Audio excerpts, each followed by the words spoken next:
Video 7 Nature of the Self, Nature of the Enlightened Being. Within brackets, both are the same.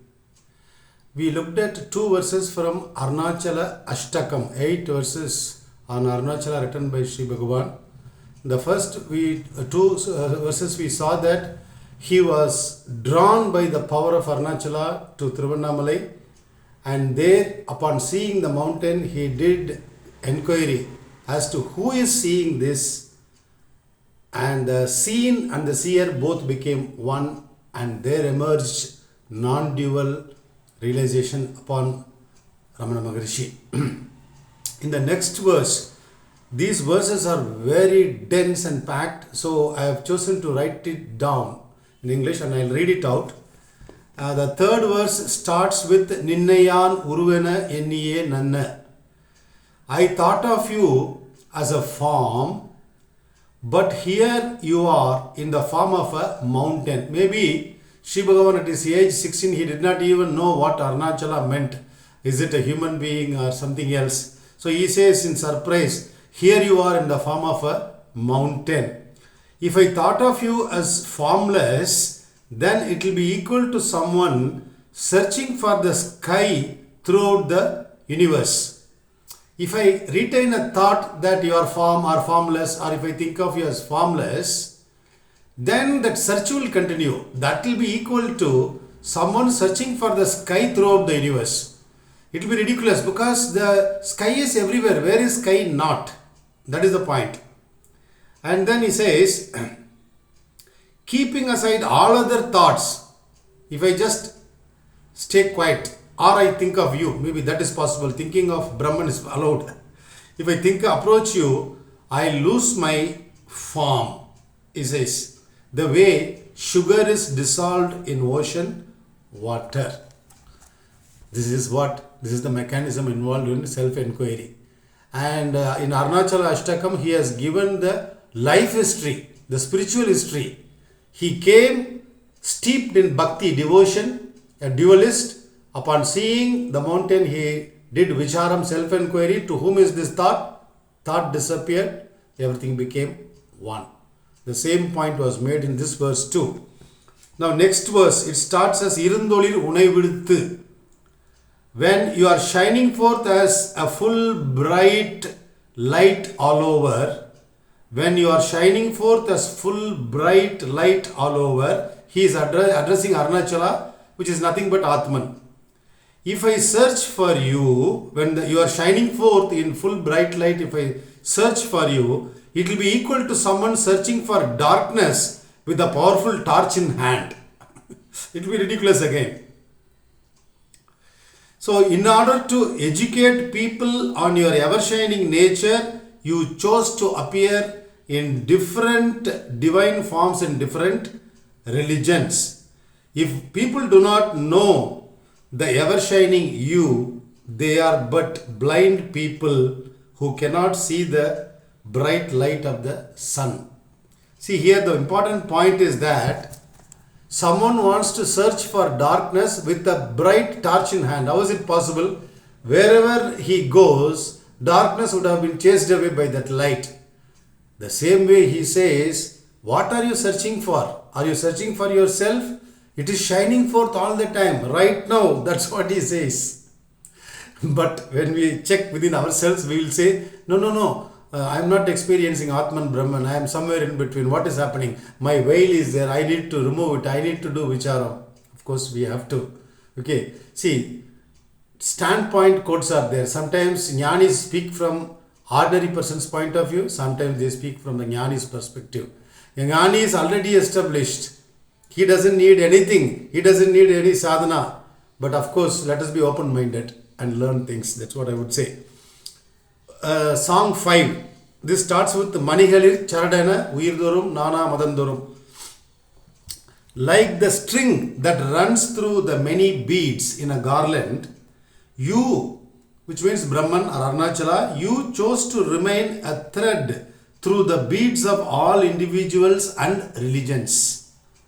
Like how a thread runs through all the beads in a garland, Atma runs as a thread through all the individual human beings and religions. The way a precious stone is polished to the point of effulgence, if I polish my mind through self-inquiry, your light of grace will shine forth. If you have a precious stone, if it is not shining forth brightly, these merchants would rub it with some other stone, which will make it bright, shine forth in full effulgence. The same way Sri Bhagavan speaks of the importance of seeking our source within ourselves through the process of inquiry. He says, with the help of the mind, you rub your mind like this. Then Atma will shine forth, which is nothing but the mind has to subside. That's all. The ego has to reach its source back. There the Atma shines forth.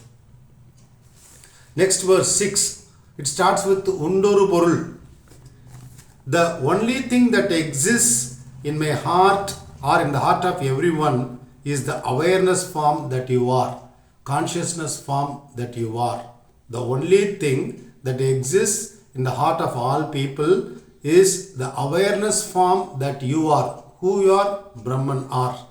You are. In you, there is this limitless, special, wonderful power. Very important point. In Atma, in Brahman, there is this limitless, special, wonderful power. What kind of power? It can create the whole universe and put it to loss, set it to loss, and still remain untouched. That Brahman, you are, I am. Let us not forget, we are not studying about somebody else. We are studying about your inner nature, my inner nature. So, you have a special power, wonderful power. From that power, there emerges a chain of shadow-like crowds of thoughts. A bundle of thoughts emerge from that power. And these thoughts are driven by the force of prarabdha karma. First thought is born, then the thought is driven by prarabdha karma, and it is made into a loop. Such thoughts are made to look like outside objects by the power of the mind, that is borrowed from the Atma, and the worldly appearances are experienced as real because of the magnifying power. Because of the magnifying power or kaleidoscopic power, like power of the mind. The very difficult and important point. See, simple, he says, okay, from that power, thoughts are born. They are subject to prarabdha karma. Okay, they keep spinning and weaving, right? Such thoughts through the senses, okay, are projected outside, and the mind with its power, light, it distributes its light also through the senses and make the senses see the outside reality as if they existed outside, whereas all this is happening within the mind only. This point comes in this thing also, Dakshinamurti Stotram also, most important point. Reality is not outside, because the only reality is Atma, formless Atma. It is awareness form, existence, awareness, bliss form. So the outside reality, this is Advaita, outside reality is a projection of the mind, Sri Bhagavan says. But we seem to experience a solid reality with the space, time and distances. Sri Bhagavan says, no. That is why he says, Ahandai undayin anithum undagum. If ego happens, everything else happens. So we have to drive the ego back to its source. Only then we will experience Advaitic oneness. Till then, patience, persistence, perseverance. Next verse 7. Indru ahamenum. If the I thought is absent, this is the point we made just now. If the I thought is absent, everything else is absent.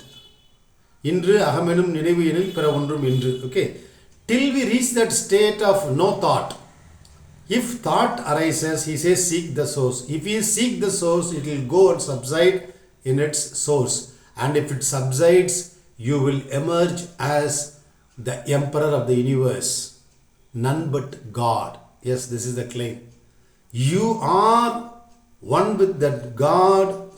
You are one with that Supreme Lord of the universe. If thoughts subside, that's all. This is the Advaitic theory as taught by Sri Ramana Maharshi. That's all. Right? After that, what will happen? All the dualities will go. Happiness, misery, light, darkness, birth, rebirth. He says everything will go. You will remain as your true nature, Atma, Brahman.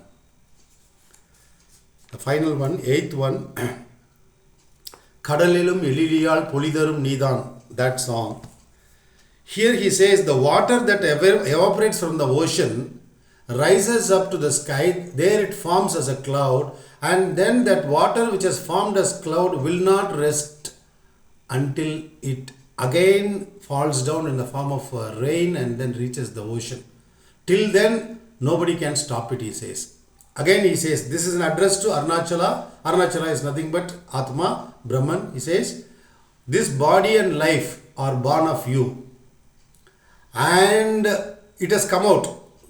It has come a distance from you. But this body and mind will not rest until it reaches back its source. That is Atma, Brahman. That's what he says. In the morning, all birds start out flying in search of food. They fly across, they fly over many terrains. But he says they will not be in peace until they come back in the evening and rest in their nest or their branch, their roost. The same way, the individual Atma, which is separated from its parents, which is the Parabrahman, which is nothing but universal consciousness, from there a splinter has happened, it has come out. This splinter has to get back to its source and abide there. Till then, this splinter will not have peace, will not have satisfaction. This is a spiritual theory. So as individuals, you and I are separated from our parents. I'm not talking about our biological parents, I'm talking about our original parent, Brahman. Till we reach that Brahman stage, we will not be in peace.